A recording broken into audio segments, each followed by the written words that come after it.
Hello दोस्तों, R1 classes में आपका स्वागत है। आज हम पढ़ेंगे अध्याय 2 शिक्षण विधियाँ। शिक्षण क्या होता है? शिक्षण का अर्थ है शिक्षक द्वारा बच्चों को जो पढ़ाया जाता है, जो ज्ञान दिया जाता है, उसे शिक्षण कहते हैं। अपन पढ़ेंगे शिक्षण की विधियाँ, कितनी तरह से अपन बच्चों को पढ़ा सकते हैं, बच्चों को किसी विषय का ज्ञान करवा सकते हैं। सबसे पहले पढ़ेंगे अपन शिक्षण। शिक्षण में कौन कौन सा? व्याकरण शिक्षण में मतलब बच्चों को व्याकरण का ज्ञान करवाने के लिए कौन कौन सी विधियों का उपयोग किया जाता है। अनुवाद शिक्षण में क्या है कि एक भाषा का दूसरी भाषा में अनुवाद करना। जैसे इंग्लिश भाषा को बच्चों को समझ में नहीं आती तो उसका मातृभाषा या हिंदी में अर्थ समझाते हैं, तो उसमें किस भाषा का कौन सी विधि का प्रयोग करते हैं। नाटक शिक्षण में नाटक के माध्यम से शिक्षण कराया जाता है, चाहे वो कक्षा में नाटक करे या अध्यापक स्वयं नाटक करे या पात्र बनाकर करे या रंगमंच पे करे। गद्य शिक्षण में कौन कौन सी विधियाँ को प्रयोग करेंगे। गद्य पढ़ाते समय किन किन विधियों के माध्यम से पढ़ाया जा सकता है, गद्य का अर्थ समझाया जा सकता है। पद्य में भी कौन कौन सी विधियों का प्रयोग करेंगे। पद्य में भावार्थ को समझाने के लिए कौन कौन सी विधियों का प्रयोग करेंगे। सबसे पहले व्याकरण शिक्षण का मुख्य उद्देश्य क्या है? तो व्याकरण का ही के लिए पढ़ते हैं, तो उसका मूल उद्देश्य भाषा का ज्ञान, यानी भाषा का ज्ञान करवाना। इसकी सर्वश्रेष्ठ विधि कौन सी? आगमन निगमन। ऑप्शन में अगर आगमन निगमन हो तो आगमन निगमन करना है, और अगर आगमन निगमन नहीं हो तो सिर्फ आगमन ही करना है। दूसरी विधि है अनुवाद विधि। अनुवाद शिक्षण मतलब, और अनुवाद शिक्षण का मुख्य उद्देश्य क्या है? तो द्विभाषा ज्ञानम, अपन दो भाषा का ज्ञान करवाते हैं। इसकी सर्वश्रेष्ठ विधि है द्विभाषा विधि। नाटक शिक्षण का क्या उद्देश्य है? संस्कार या चरित्रवान, यानी कि किसी नाटक को देखकर या किसी अभिनय को देखकर बच्चा में कौन से संस्कार होते हैं तो उसका ज्ञान करवाते हैं। इसका मूल उद्देश्य क्या है? संस्कार या चरित्र का ज्ञान करवाना। इसकी सर्वश्रेष्ठ विधि कौन सी है? समवाय विधि। गद्य शिक्षण का मुख्य उद्देश्य क्या है? ग्रहण और अभिव्यक्ति, ज्ञान ग्रहण करना और अभिव्यक्ति करना, यानी बोलना, उसे अभिव्यक्त करना। इसकी सर्वश्रेष्ठ विधि क्या है? उद्बोधन विधि या अर्थबोध विधि। पद्य शिक्षण का मुख्य उद्देश्य क्या है? रसानुभूति। इसकी सर्वश्रेष्ठ विधि कौन सी है? खंडान्वय विधि। अब कुछ विधियां हैं, इनके प्रवर्तक। जैसे व्याकरण अनुवाद विधि। व्याकरण अनुवाद एक विधि है, इसके प्रवर्तक कौन है? डॉक्टर रामकृष्ण गोपाल भंडारकर। प्रश्नोत्तर विधि के जनक कौन है? सुकरात। प्रत्यक्ष विधि के जनक कौन है? प्रो वीपी वकील महोदय। पाठ्यपुस्तक विधि के जनक कौन है? तो डॉक्टर वेस्ट महोदय। तो ये चार विधियाँ हैं और इनके सिर्फ नाम याद रखना है। व्याकरण अनुवाद विधि डॉक्टर रामकृष्ण गोपाल भंडारकर। प्रश्नोत्तर विधि के प्रवर्तक है सुकरात। प्रत्यक्ष विधि के प्रो वीपी वकील महोदय। पाठ्यपुस्तक विधि के डॉक्टर वेस्ट महोदय। अब सबसे पहले अपन ने शिक्षण, 5 प्रकार के शिक्षण पढ़ेंगे। 5 प्रकार के शिक्षण में सबसे पहले पढ़ेंगे अपन व्याकरण शिक्षण। तो व्याकरण शिक्षण का मुख्य उद्देश्य क्या है? तो भाषा ज्ञान मतलब भाषा का ज्ञान करवाना। व्याकरण का संधि विच्छेद करते हैं, तो व्याकरण में वी उपसर्ग आंग धातु, वी धन आंग प्लस क्री प्रत्यय, वी प्लस आंग, वी उपसर्ग प्लस आंग प्लस क्री धातु प्लस ल्यूट प्रत्यय। व्याकरण प्लस अण प्रत्यय। वेदों का मुख किसे कहते हैं? व्याकरण। और व्याकरण की त्रिमुनि, मतलब व्याकरण का जो ज्ञान कराने के लिए 3 मुनि कौन कौन से हैं, जिन्होंने व्याकरण के ज्ञान कराने में महत्वपूर्ण भूमिका निभाई। तो पाणिनि, सबसे पहले पाणिनि ने व्याकरण का ज्ञान दिया, उसके बाद कात्यायन ने दिया, फिर पतंजलि ने। इनके एक एक नाम और है। तो पाणिनि का नाम क्या है? सूत्रकार। कात्यायन का नाम क्या है? वर्तिकार। पतंजलि का नाम क्या है? महाभाष्यकार। अपन ने क्या क्या पढ़ लिया? व्याकरण शिक्षण का मुख्य उद्देश्य भाषा का ज्ञान। व्याकरण में वि उपसर्ग प्लस आंग प्लस क्रिप धातु प्लस ल्युट प्रत्यय। व्याकरण में व्याकरण प्लस अण प्रत्यय। वेदों का मुख किसे कहते हैं? तो व्याकरण। वेदों का मुख इसलिए कहते हैं कि जो व्याकरण शिव जी के मुख से निकली थी 14 प्रकार के प्रत्याहार, तो वहाँ से उनके मुख के द्वारा निकली थी, इसलिए इन्हें वेदों का मुख कहते हैं व्याकरण को। व्याकरण की त्रिमुनि पाणिनि, कात्यायन, पतंजलि। पाणिनि का दूसरा नाम सूत्रकार, कात्यायन का वर्तिकार और पतंजलि महाभाष्यकार।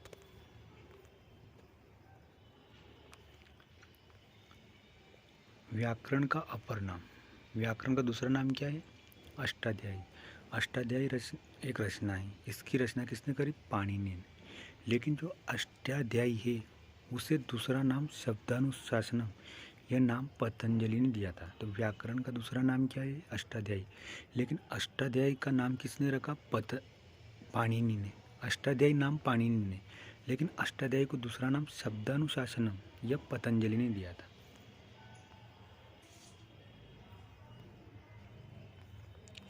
व्याकरण शिक्षण की विधियाँ पढ़ेंगे अपन। व्याकरण शिक्षण की प्राचीन विधियाँ और नवीन विधियाँ। प्राचीन विधियाँ में 5 विधियाँ: पारायण विधि, सूत्र विधि, व्याकरण अनुवाद विधि, व्याख्या विधि, अव्याकृत। और नवीन विधियों में आगमन, निगमन, समवाय।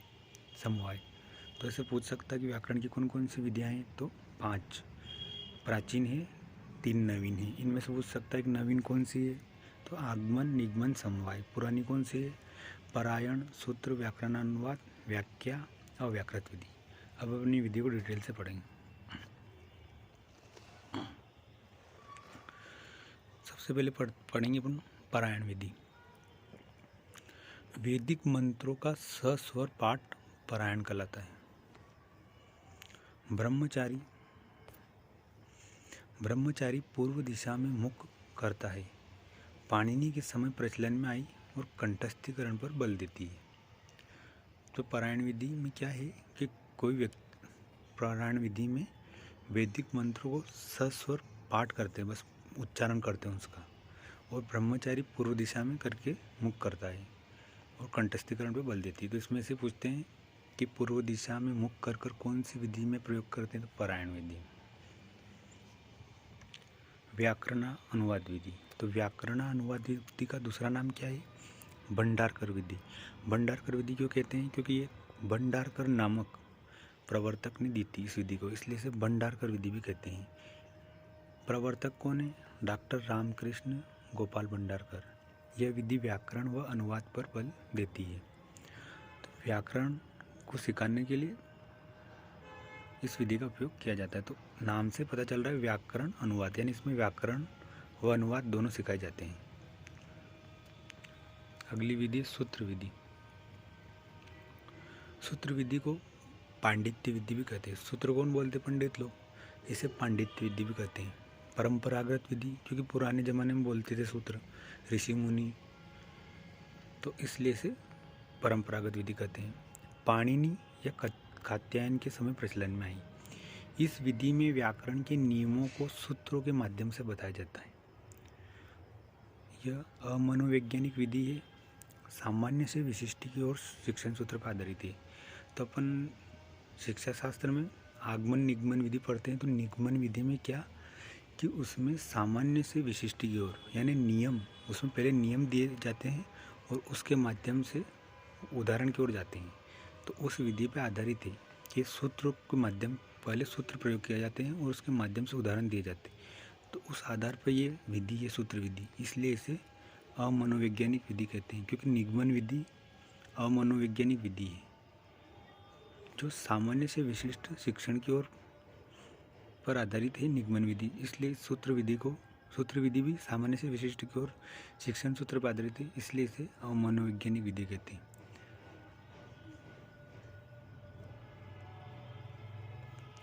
अपन ने कौन कौन सी विधि पढ़ ली? पारायण विधि और सूत्र विधि। अगली विधि पढ़ेंगे व्याकरण अनुवाद विधि।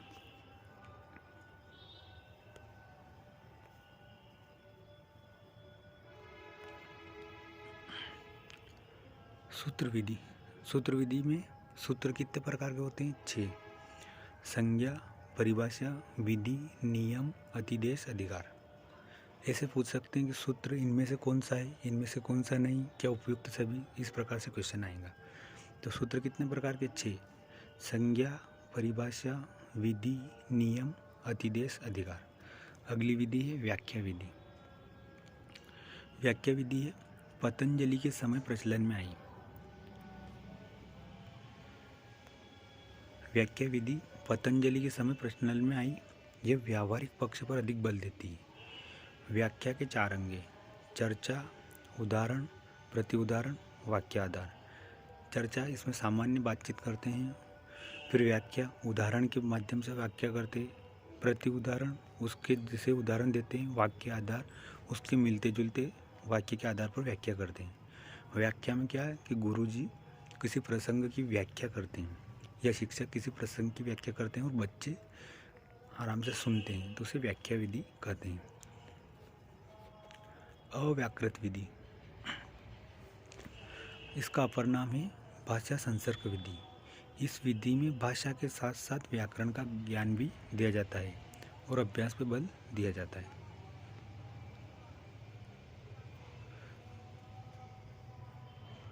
आगमन विधि।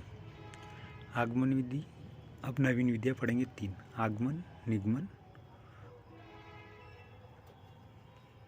आगमन विधि। आगमन विधि सर्वश्रेष्ठ विधि, मनोवैज्ञानिक विधि, निम्न स्तर हेतु उपयोगी, छात्र सक्रिय, कंठस्थीकरण पर बल नहीं देती है।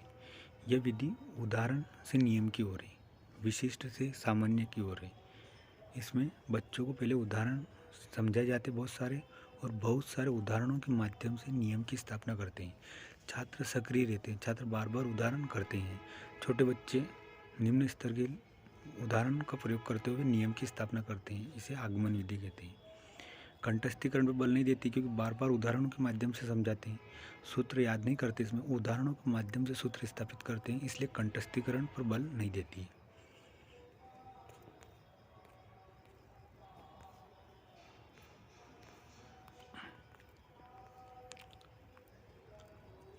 उदाहरण से नियम की ओर, ज्ञात से अज्ञात की ओर, सरल से कठिन की ओर, विशिष्ट से सामान्य की ओर।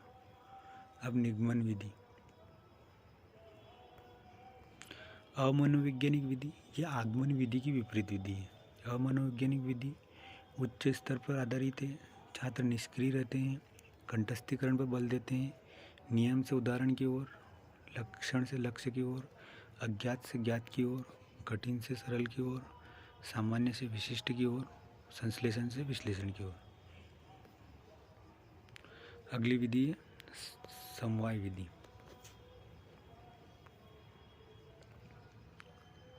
समवाय विधि, इसे सहयोग विधि भी कहते हैं। इस विधि में व्याकरण का नियमित अध्ययन नहीं किया जाता है, प्रसंग आने पर ही उसी स्थान पर व्याकरण का ज्ञान करा दिया जाता है। समवाय विधि यानी समय के अनुसार, जैसे कोई प्रसंग पढ़ाते जाते हैं और जहाँ पर व्याकरण समझानी होती है, जैसे संज्ञा से रिलेटेड कि राम बाजार जाता है, तो वहाँ पर उस वाक्य में राम बाजार जाता है, तो राम क्या है? संज्ञा है। कौन सी? व्यक्तिवाचक। तो इस प्रकार से जो व्याकरण का ज्ञान कराया जाता है उसे समवाय विधि कहते हैं।